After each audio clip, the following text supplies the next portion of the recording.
There was a noticeable shift in fan discourse during the airing of Sapphire that went beyond the storyline itself, focusing instead on the on-screen chemistry between Özge Yagay and her co-star Burak Akgül.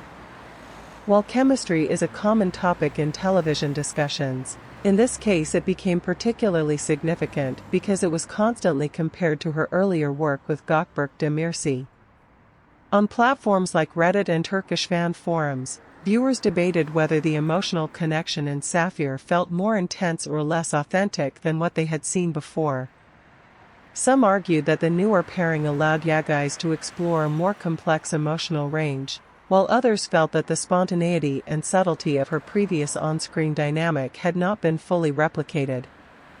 These discussions often included detailed analysis of specific scenes, with fans pointing out differences in pacing, dialogue delivery, and nonverbal interaction. At the same time, a separate line of discussion emerged questioning whether these comparisons were fair, given that the narrative context of Sapphire was significantly different, involving darker themes and more extreme emotional situations. This perspective suggests that audience expectations are often shaped by previous experiences, making it difficult for actors to be evaluated independently of their past roles.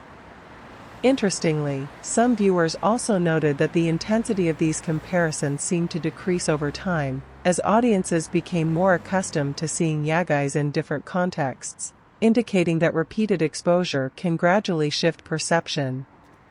However, the initial reaction demonstrates how strongly early career roles can influence long-term audience expectations.